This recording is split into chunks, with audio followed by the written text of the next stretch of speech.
ಈ ಚಿಕ್ಕ ಸೈಟ್ ಆದರೆ 6,700 ರೂಪಾಯಿ ಕ್ಲೀನ್ ಮಾಡೋಕ್ಕೆ, ಅದರಿಂದ ಹಿಡ್ಕೊಂಡು ಸೈಟ್ ಮೇಲೆ ರೇಟು ನಿಗದಿ ಆಗುತ್ತೆ. ಟ್ರಾನ್ಸ್ಪೋರ್ಟೇಷನ್ಗೆ 19,000 ಅಂತ ಹಾಕಿದ್ದೀವಿ. ಯಾಕೆ ಅಂದರೆ 25 ಕಿಲೋಮೀಟರ್ ದೂರ ಹೋಗ್ಬೇಕು ಈ ಲಾರಿ. ಅಲ್ಲಿ ನಾವು ಕ್ವಾರಿ ಪಿಟ್ಟಲ್ಲಿ ತಗೊಂಡೋಗಿ ಸುರಿಬೇಕು ಅಂದರೆ ಈ ನಿಮ್ಮ ಸೈಡ್ದು ತಗೊಂಡೋಗಿ ನಾವೆಲ್ಲೋ ರೋಡ್ ಸೈಡಲ್ಲಿ ರಾತ್ರೋರಾತ್ರಿ ಕದ್ದು ಸುರಿದಂಗೆ ಸುರಿಯೋಕ್ಕಾಗಲ್ಲ. 25 ಕಿಲೋಮೀಟರ್ ದೂರ ಸಾಕಾಣಿಕೆ ಮಾಡಿ ನೋಟಿಫೈಡ್ ಸೈಟಲ್ಲೇ ಇದನ್ನು ನಾವು ಡಂಪ್ ಮಾಡಬೇಕಂದ್ರೆ ಒಂದು ದಿನಕ್ಕೆ ಒಂದೇ ಲೋಡು ನಾವು ಮೂವ್ ಮಾಡೋಕ್ಕಾಗೋದು. ಸೊ ಆದ ಕಾರಣಕ್ಕೆ ಅಷ್ಟು ಖರ್ಚು ಬರುತ್ತೆ. ಇನ್ನು ಕೆಲವರು ಕೇಳಿದ್ದಾರೆ, ಕಾಂಪೌಂಡ್ ಇದ್ದರೆ ಜಾಸ್ತಿ ಮಾಡಿದ್ದೀರಾ, ಕಾಂಪೌಂಡ್ ಇರೋರಿಗೆ ಕಡಿಮೆ ಮಾಡಬೇಕಾಗಿತ್ತು ನೀವು ಅಂತ. ಕಾಂಪೌಂಡ್ ಕಟ್ಟಿರೋದು ಒಳ್ಳೇದೇ, ಸ್ವಾಗತ ಮಾಡ್ತೇವೆ ನಾವು ಕೂಡ. ದಯವಿಟ್ಟು ಎಲ್ಲರೂ ಕಾಂಪೌಂಡ್ ಕಟ್ಕೊಳ್ಳಿ ಅಂತ ಹೇಳ್ತೇವೆ. ಆಯಿತು, ಕಾಂಪೌಂಡ್ ಇರೋರಿಗೆ ನೀವು ಜಾಸ್ತಿ ಚಾರ್ಜ್ ಮಾಡ್ತಾ ಇದ್ದೀರಲ್ಲ ಅಂತ ಕೇಳ್ತಾ ಇದ್ದೀರಾ. ಯಾಕೆ ಜಾಸ್ತಿ ಚಾರ್ಜ್ ಆಗುತ್ತೆ ಅಂದರೆ, ಕಾಂಪೌಂಡ್ ಇದ್ರೆ ಅದನ್ನ ಒಡೆದು ಒಳಗೆ ಎಂಟ್ರ್ ಆಗಬೇಕು, ಬ್ರೇಕಿಂಗ್ ಚಾರ್ಜಸ್ ಬರುತ್ತೆ.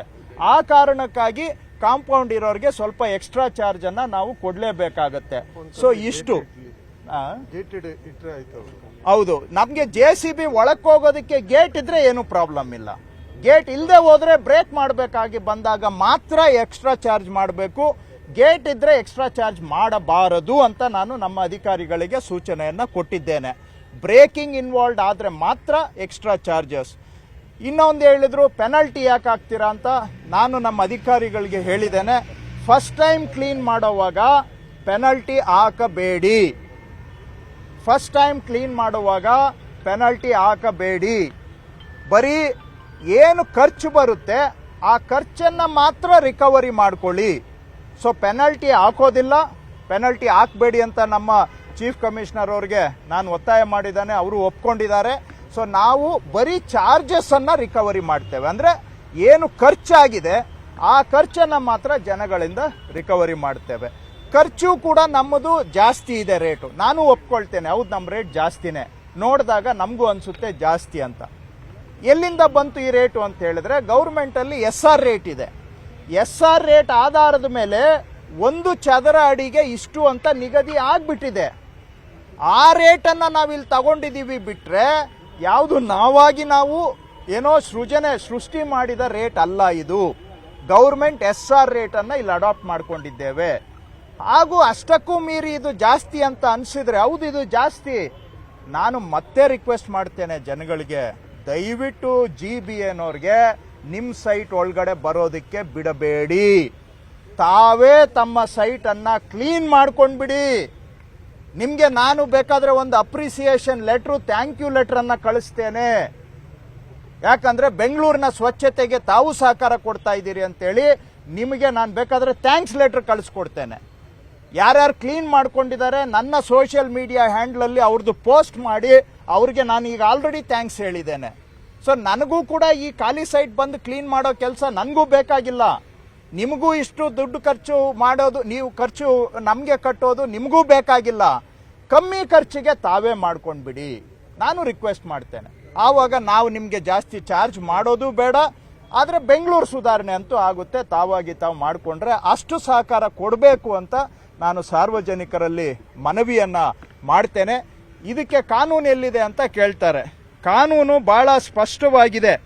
GBA ಆ್ಯಕ್ಟ್ನಲ್ಲಿ ಸೆಕ್ಷನ್ 290 ಮತ್ತು ಸೆಕ್ಷನ್ 274(1) ಕಾನೂನು ಬಹಳ ಸ್ಪಷ್ಟವಾಗಿ ಹೇಳುತ್ತೆ, ಖಾಲಿ ನಿವೇಶನವನ್ನು ಸ್ವಚ್ಛವಾಗಿಟ್ಕೊಳ್ಳೋದು ನಿವೇಶನ ಮಾಲೀಕರ ಮೊದಲನೇ ಕರ್ತವ್ಯ.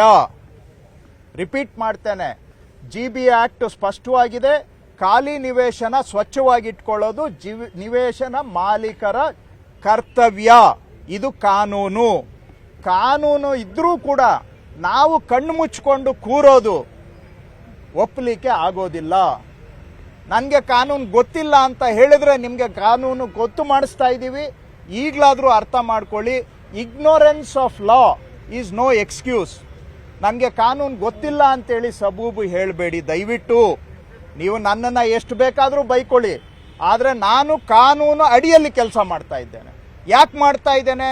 ಈ ಸೈಟು ಕ್ಲೀನ್ ಮಾಡೋದ್ರಿಂದ ಹ್ಯಾರಿಸ್ ಅವ್ರಿಗೆ ಏನು ಲಾಭ ಇಲ್ಲ, ನನಗೆ ಏನು ಲಾಭ ಇಲ್ಲ. ಆದರೆ ಬೆಂಗಳೂರು ಸುಧಾರಣೆ ಆಗುತ್ತೆ, ವಾಸ ಮಾಡೋ ಜನಗಳಿಗೆ ಒಳ್ಳೆ ಆರೋಗ್ಯ ಕೊಡಲಿಕ್ಕೆ ಸಾಧ್ಯ ಆಗುತ್ತೆ. ಸೊ ಇದರಲ್ಲಿ ನಿಮ್ಮ ಹತ್ರ ಬಯಸ್ಕೊಂಡು ನಾನು ಕೆಲಸ ಮಾಡಬೇಕು ಅಂದರೆ ನನಗೆ ನನ್ನ ಸ್ವಾರ್ಥ ಇದ್ದರೆ ಪರವಾಗಿಲ್ಲ, ಸ್ವಾರ್ಥ ಇಲ್ಲ.